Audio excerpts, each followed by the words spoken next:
tal? Bienvenidos a una edición más de Aprendiendo Derecho. Le agradecemos desde luego el patrocinio de la Universidad de Ciencias Jurídicas, quien tiene como función primordial el dar a conocer a toda la gente lo que se hace en los ámbitos de justicia, cuáles son los derechos mínimos de la sociedad para llegar a ella, cuáles son las opciones que la ley otorga y desde luego, sobre todo, conocer los derechos y las obligaciones. Hoy vamos a hablar de justicia administrativa, pero necesitamos hacerlo pues con alguien que conozca del tema, con un experto y sobre todo con un gran amigo. Por eso invitamos al maestro Guillermo Arroyo Cruz, magistrado del Tribunal de Justicia Administrativa del Estado de Morelos, para hablar sobre el tema. Magistrado, qué gusto verte por acá, bienvenido. Doctor, aprecio el recibimiento y la anfitrionía que tienen para conmigo en la Universidad de Ciencias Jurídicas. Magistrado, siempre es un agasajo platicar con el magistrado porque además es un gran amigo, un hombre de mucha entrega social. Hoy tiene mucha responsabilidad al frente del Tribunal de Justicia Administrativa, pero creo que valdría la pena, magistrado, si me lo permite, preguntarle cuál es la función del Tribunal de Justicia Administrativa. En términos generales, casi siempre habla del Tribunal Superior de Justicia, de juicios civiles, penales, laborales, lo común, pero el área administrativa es importantísima. Claro, doctor, estamos en un claustro académico muy importante para el Estado de Morelos porque de aquí han egresado importantes abogados, importantes licenciados en Derecho, que hoy en día se encuentran ya en el ámbito profesional, destacándose por su origen académico, que es la Universidad de Ciencias Jurídicas. Por eso reitero el agradecimiento por recibirme en sus instalaciones. Y efectivamente, como lo decía bien hace un momento, en esta escuela se forman grandes abogados y una de las materias que llevan en su formación es la del derecho administrativo. De pronto nosotros pensaríamos que el derecho se enfoca básicamente a los asuntos de carácter penal o de carácter civil o de carácter mercantil. Nos han hablado del derecho agrario, nos han hablado del derecho laboral y de pronto la materia administrativa como que se ha perdido en un limbo dentro de todo este engranaje jurídico y pareciera que se había quedado olvidada. Sin embargo, de pocos años hacia acá, es decir, de unos 30, 40 años a la fecha, se ha constituido como una de las ramas más importantes en el estudio del derecho, doctor, porque es la única manera en la que el gobernado puede hacerle frente a las decisiones de gobierno, sobre todo del aparato ejecutivo, decisiones de gobierno que le causan algún perjuicio. Hace 30 años no imaginábamos que pudiéramos impugnar una simple infracción de tránsito. El común denominador de las personas lo que hacían es ir a la dirección de tránsito de aquella época, incluso pedir algún descuento, pedir que alguien le ayudara para que le disminuyera la infracción, pero no sabían que se podía impugnar y decir: hay un exceso por parte del Estado en la imposición de la infracción, no estoy de acuerdo y ahora tengo un tribunal que puede tutelar esos derechos. Es decir, es acercar la justicia al gobernado, pero con fines justiciables, si se me permite el término, con fines de que el gobernado pueda obtener una sentencia que le sea favorable. Entonces, quiero entender, magistrado, que entonces el gobernador, los diputados, el propio tribunal o cualquier autoridad en ámbito municipal que yo crea que me ocasiona un perjuicio con alguna determinación, estoy en condiciones de acudir ante el Tribunal de Justicia Administrativa para demandar que la nulidad, que cesen los efectos, ¿qué tipo de acción podría yo implementar? Efectivamente, lo comentábamos hace un momento, en los últimos 30 o 40 años, nuestro Tribunal de Justicia Administrativa en el Estado de Morelos cumplió precisamente hace un año 30 años de existencia. 30 años de existencia. Sí, por eso me refería a ese lapso de tiempo para hablar en relación a lo que ha venido siendo la justicia administrativa. Fíjese que efectivamente, ¿qué asuntos se atienden ahí? Todos los asuntos que vengan o tengan su origen en una decisión de autoridad, pero de carácter administrativo. En este caso, por ejemplo, el Congreso no entra entre nuestros asuntos. No podríamos nosotros modificar una decisión del Congreso del Estado. Pero sí, todas las decisiones que toma el gobernador o que toma el presidente municipal en funciones de cualquiera de los 36 municipios que actualmente existen en el estado de Morelos, incluso de sus subalternos, es decir, algún secretario de despacho. ¿Qué buscaría el gobernado ahí? Impugnar la decisión que toma la autoridad administrativa con la finalidad de obtener una nulidad, que es el grueso de los asuntos que tenemos. Buscar la nulidad de ese acto administrativo. Pero claro que hay otros actos en los que no se busca precisamente la nulidad, a lo mejor son los menos. Hay otros actos en los que se reclama que el silencio de la autoridad constituye un agravio contra el gobernado. Es decir, el gobernado le pide a la autoridad administrativa una jubilación, por ejemplo, solamente para hablar en términos diáfanos, una jubilación, y la autoridad es omisa y no le contesta. Bueno, estamos ante una negativa ficta, lo que se conoce técnicamente como... Es decir, esa omisión de contestar por parte de la autoridad ya per se lleva una responsabilidad del funcionario. Y el gobernado tiene derecho a acudir en justicia a que se le conteste, que se le diga si procede o no procede tu pensión. Ok, que el tribunal en todo caso en una negativa ficta convalide el derecho inherente al silencio. Claro, ¿qué puede ocurrir en esos casos? Que se le ordene a la autoridad, contéstale lo que le tengas que contestar, en sentido negativo o en sentido afirmativo su petición, pero contéstale, no puede ser omisa. ¿Sí? Entonces ahí no se persigue propiamente la nulidad del acto. Lo que se persigue es que esa omisión quede subsanada y tengamos una resolución en la que ya el gobernado podrá, si está conforme, continuar adelante con ella. Si no está conforme, podrá impugnarla ya en vías de nulidad dentro del propio tribunal. Sí, ha dado mucho de qué hablar la ley de daño patrimonial, inclusive la ley federal de daño patrimonial. En Morelos, magistrado, hasta donde entendemos, permite a cualquier gobernado poder acudir a hacer un reclamo de una indemnización por actos irregulares de la autoridad.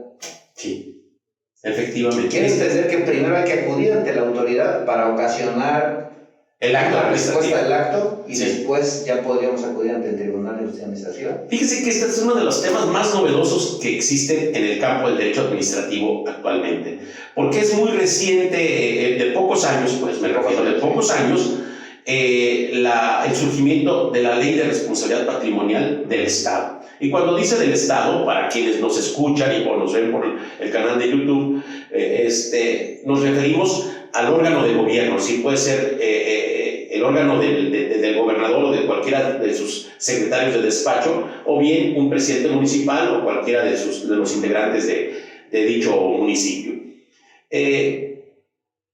La responsabilidad patrimonial del Estado exige algunos requisitos. El primero de ellos ya lo mencionó usted, que es una actividad irregular del Estado.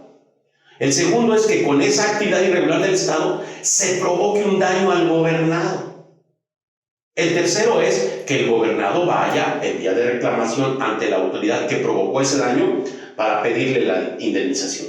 Si la autoridad se niega, y entonces sí ya el gobernado tendrá oportunidad de acudir en la vía jurisdiccional ante el Tribunal de Justicia Administrativa para que mediante una sentencia, obligue a esa autoridad a indemnizarlo. Claro, tendrá que demostrar que existió la actividad irregular del Estado.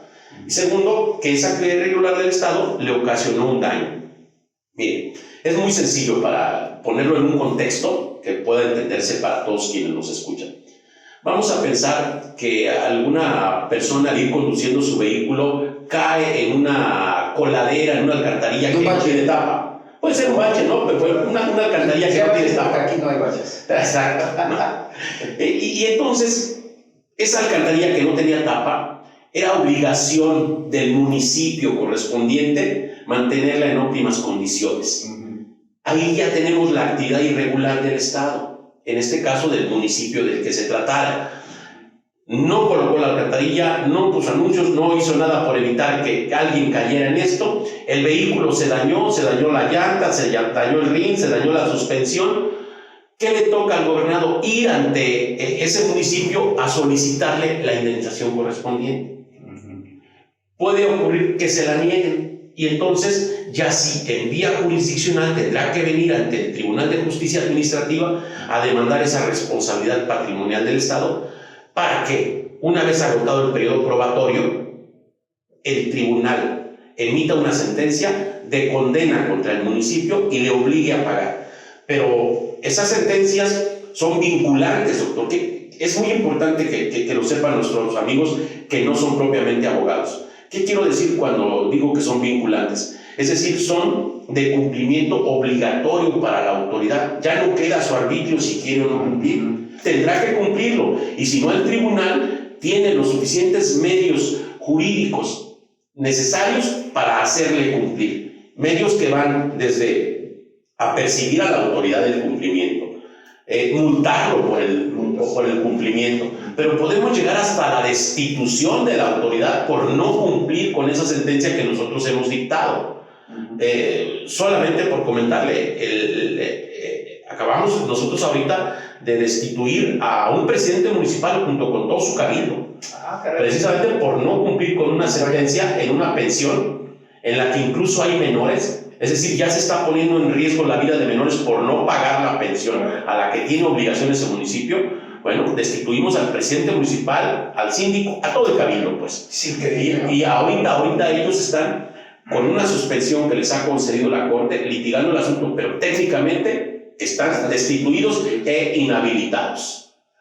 Es muy interesante. Qué interesante, porque además hubo requerimientos previos. Claro. Oiga, maestro, pero a ver, la autoridad no puede cumplir o no quiere, o a veces es necesidad, porque si el particular va a demandar a alguna autoridad que se siente poderosa, con el reconocimiento de ser autoridad, Claro. Cuando el tribunal le requiere, me imagino que ustedes también tienen muchos enfrentamientos con la autoridad demandada, y sobre todo cuando les piden, te condeno a esto y cumple. Claro. Sí, somos la parte que incomoda a las autoridades. Somos un tribunal que provoca mucha incomodidad de las autoridades. Por algo muy simple, porque nos toca revisar la legalidad de sus actos. En las autoridades administrativas me refiero. Claro. Nos toca revisar la legalidad de sus actos. Y es muy simple. Partimos de una premisa fundamental que cualquier abogado, cuando inicia su primer semestre de la carrera de Derecho, usted aquí en la Universidad de Ciencias Jurídicas, cuando los muchachos inician en su primer semestre, una de las principales cosas que se les enseña es que los actos de autoridad deben estar revestidos de legalidad. Es decir, deben estar fundados y motivados. Se le tiene que decir al gobernado en qué parte de la ley se funda el actuar de la autoridad y cuál es la razón por la que se está tomando esa determinación. Si el acto de autoridad carece de una de estas dos cosas, simplemente es un acto nulo. Es cierto. Hay que ir a alegarlo. Claro. Pues hay mucha forma, ¿no?, de que la propia sociedad pueda defenderse. Lo que le contesten o le digan, si usted considera que es contrario a la ley, tiene un tribunal a donde acudir. ¿Cómo están hoy magistrados conformados? ¿Cómo se llega al tribunal? ¿Quiénes la reciben? ¿Cuántos magistrados hay? Internamente, ¿cómo se integran ustedes? Perfecto. Doctor, el tribunal está constituido actualmente por 5 magistrados. Cada uno es titular de una sala. Es decir, que son salas unipersonales, 5 salas. 2 de esas salas están especializadas en responsabilidades administrativas. Las otras 3 prácticamente somos salas de instrucción para el resto de todos los asuntos. Entonces somos 5 magistrados, estamos en el edificio Las Plazas, en el centro de Cuernavaca, Morelos. Ya desde hace muchos años el tribunal tiene sus oficinas ahí, y entonces ahí el gobernado, incluso, déjeme hacer un comercial que es muy importante, aquel que no tiene para cubrir los honorarios de un abogado, pero tiene la necesidad de acudir en vía de justicia, en vía de reclamar justicia ante el tribunal, contamos con un asesor jurídico al que le paga el propio tribunal, está dentro de nuestro presupuesto, y quien atenderá todos esos asuntos para que nadie se quede sin ser oído en justicia. No, formidable. Esa noticia es formidable. Yo no sabía que hubiera un área jurídica de asistencia al público, si no tiene recursos, pueda enderezar las demandas. ¿También litiga los juicios o solo da asesoría? No, litiga completamente los juicios. El asesor jurídico, su obligación es litigar aquellos asuntos que quedan bajo su encomienda, y los litiga de principio a fin. ¡Wow! Completo. Yo creo que eso es muy importante. No me sabía yo que existiera esta facilidad para llegar a la gente. Muchas dudas surgen en el camino, pero si se da la oportunidad de tener con quién platicarlas y que se nos dé un buen consejo, buscando al asesor jurídico del Tribunal de Justicia Administrativa, que están ubicados en el segundo piso de las plazas? Ocupamos el segundo, tercer y cuarto piso del edificio de las plazas del cuerpo B, frente al Zócalo, frente al kiosco que nos regalaron los franceses, ese kiosco que diseñó Gustave Eiffel. Ahí está la entrada. Es cierto, están en el mero centro de la ciudad, así que no hay pierde. Vaya, si tiene alguna duda, yo no sabía de la existencia de esta representación social, podríamos decirlo así, porque a veces tenemos ideas que no coinciden con la ley, o probablemente tenemos un derecho que ejercer y no sabemos cómo hacerlo, así que podemos ir ahí con el asesor jurídico, preguntar por él, que nos explique si hay lugar o no, si tiene o no razón nuestra inquietud para llevar a los tribunales y desde luego buscar la cultura de la legalidad. Magistrado, qué gusto tenerle por aquí, de verdad que siempre es muy grato platicar con los amigos, sobre todo pues que la gente conozca qué es lo que se está haciendo, porque a veces pasa de noche y no nos percatamos de la gran importancia y trascendencia de los tribunales. El Tribunal de Justicia Administrativa tiene una función formidable, y mucho más amplia. Ya tendremos oportunidad de platicar en otro programa si me acepta venir de nueva cuenta, ya me estoy autoinvitando, claro. Pero es mucho más amplio porque también tenemos que hablar del trabajo de desarrollo, ¿no? El sistema estatal anticorrupción, el tema de los policías que solamente nosotros lo atendemos, todo lo que es cuerpos de seguridad pública, solamente nosotros atendemos los asuntos. Es decir, ese es derecho burocrático prácticamente, pero también tenemos el derecho administrativo sancionador. Que es otra área, o sea, se ha especializado el derecho administrativo, pero ya tendremos oportunidad. Y todavía le faltan al tribunal de los magistrados, ¿no? Bueno, hasta este momento, en ley, deberíamos ser 7 magistrados, no se ha podido avanzar con esa reforma, no sé lo que vaya a pasar, pero habría todavía pendiente el nombramiento de 2 magistrados. ¿Están saturados en trabajo? Sí, estamos saturados, sin embargo, el trabajo afortunadamente está fluyendo.